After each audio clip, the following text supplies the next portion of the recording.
Hey, how's it going everybody? Welcome back to Aussie Fish Keeping. So in today's video, we're going to be talking about the top 5 best tank mates that you can keep with your Endlers. So Endlers are an absolutely iconic aquarium fish in the hobby.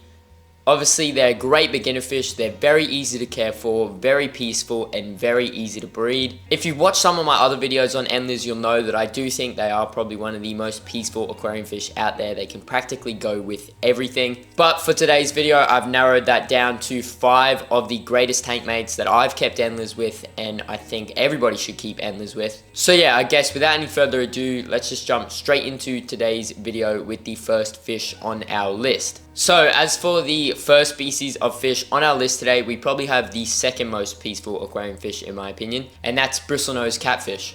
So Bristlenose are so peaceful. I mean, they don't really have a mouth that's designed to nip at things or just bite things. They more so just have like a mouth that's designed for grazing off algae in your aquarium, so they really do leave a lot of other aquarium fish alone.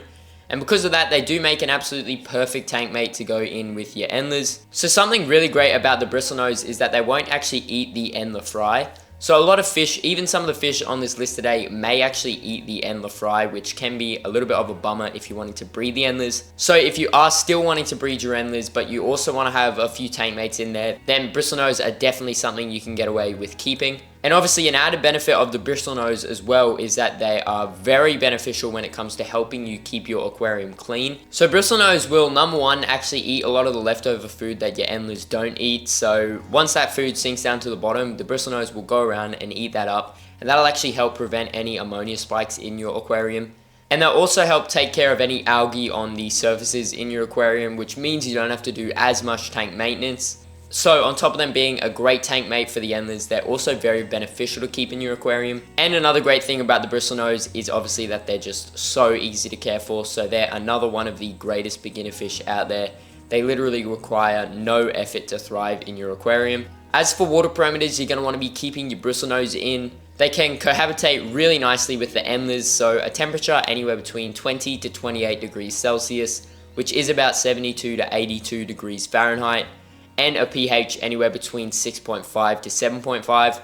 Obviously the Endlers do prefer a little bit of that higher pH, but if you're keeping the water around 7.5 to 7.6, then both your Endlers and your Bristlenose should be completely fine in that.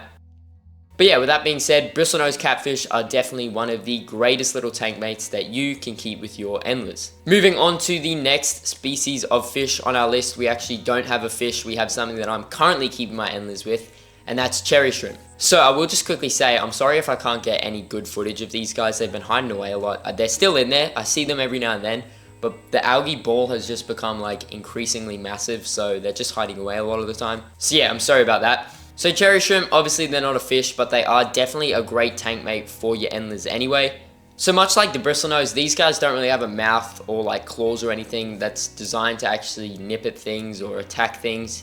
So they'll just sort of leave your Endlers be. In fact, the Endlers are probably more of a threat towards the cherry shrimp than the cherry shrimp are towards the Endlers. And the reason for that is because sometimes the Endlers can be a little bit nippy, whether they're just hungry or, you know, just inquisitive. And this can be a little bit dangerous if your cherry shrimp has just recently molted. So when your cherry shrimp have recently molted, they do have like a soft shell for a little while until their new shell hardens up. And if your Endlers actually nip at them while they've got a soft shell, then it can be very damaging for them. But for the most part, you can easily avoid that if you're providing plenty of aquarium plants for your cherry shrimp to hide away in. So I've got this massive ball of algae in my cherry shrimp and Endler aquarium, and it's an absolutely tremendous hiding spot for the cherry shrimp and even for the Endlers as well. So another thing with the cherry shrimp, much like the Bristlenose, they won't actually eat the Endler fry at all, which is very beneficial if you're wanting to actually breed the Endlers. And the cherry shrimp can be quite beneficial as well, so they'll also eat any leftover food, they'll eat any biofilm that's growing in your aquarium, and they'll also go ahead and take care of a little bit of algae in your aquarium.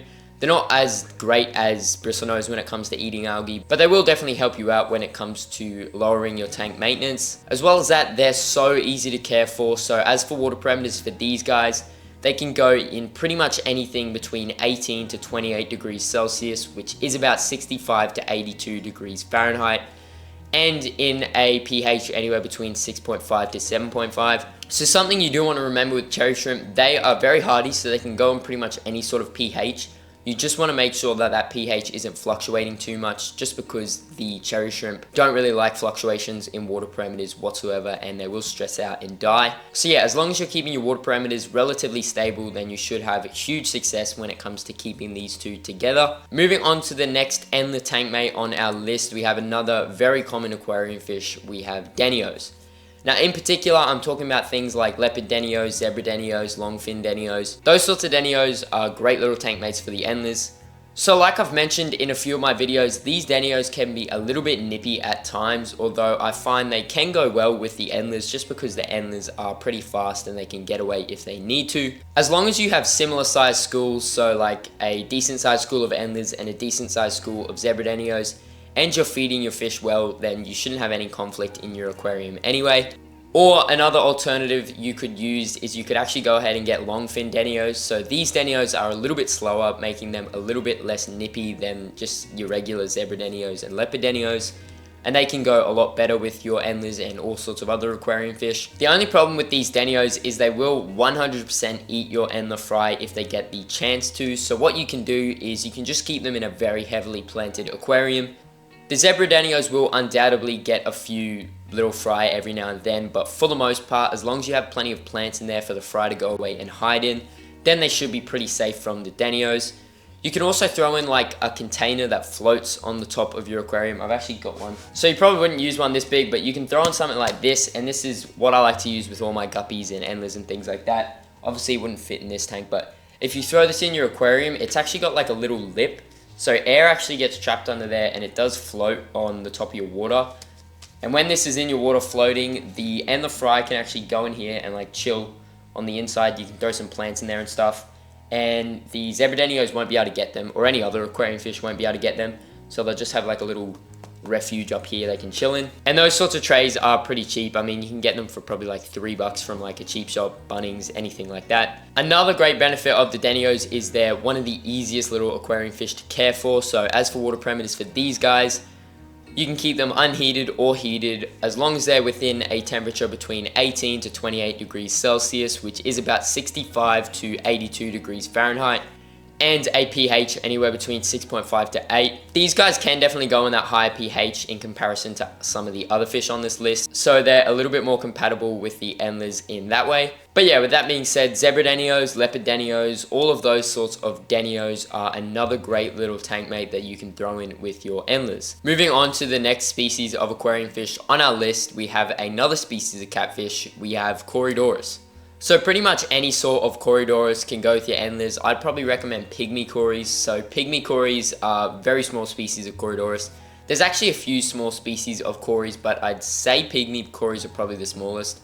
I know you've got things like Hasbrosus, Hastardus, Napoensis, I think, are pretty small. All those Corys should go fine with them. Pretty much any Cory will go fine with them. But yeah, like I said, the smaller ones are a little bit better. And the reason you're going to want the smaller ones is because they're less likely to actually eat your Endler fry. So Corys won't really eat your Endler fry anyway, just because your Endler fry are usually at the top of your aquarium and the Corys are obviously a bottom dweller. But the only time your Endler fry are at risk is actually when they're first born. So a lot of the time when Livebearers are first born, they'll actually sort of fall down to the bottom of your aquarium and like wiggle there for a bit. So if your Corys coming by while this is happening, it'll 100% just eat your Endler fry, which can be a little bit annoying.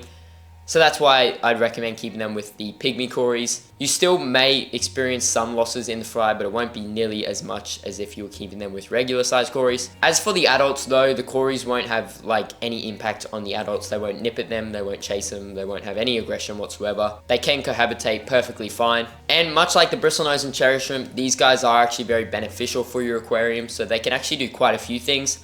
They'll pick up any of that leftover food that your Endlers don't eat. They'll also help stir up the substrate and oxygenate the substrate, which can really help if you have a planted aquarium. And they'll help kick up any detritus that's settled in the substrate or that's just settled on top of the substrate. And yeah, that can just make your aquarium a whole lot cleaner. As for water parameters for these guys, they can go in a temperature anywhere between 22 to 28 degrees Celsius, which is about 72 to 82 degrees Fahrenheit. and they can go on a pH anywhere between 6.5 to 7.5. So yeah, with that being said, Corydoras, in particular Pygmy Corydoras, are definitely another great little tank mate that you can throw in with your Endlers. And then moving on to the final aquarium fish on our list, we have one that I've actually been talking about quite a lot recently. We have CPDs. So CPDs, or Celestial Pearl Denios, are an absolutely awesome little nano aquarium fish. They're super beautiful, and they can definitely go as a great tank mate with your Endlers. So they're pretty much a similar size to the Endlers, which means they're going to eat similar food, which can make it a lot easier. It means you only have to feed like one sort of diet to your aquarium. They also do prefer to be in a planted aquarium, which if you're wanting to breed your Endlers, then you should have them in a heavily planted aquarium anyway. So they like the same sort of tank setting as well. And the CPDs do have a pretty small mouth, which means they're probably not going to eat too many Endler fry. I did keep CPDs with my Endlers a little while ago, and I didn't notice like any crazy numbers of fry going missing. On top of that, I have found CPDs pretty easy to care for, and as for the water parameters, I'd recommend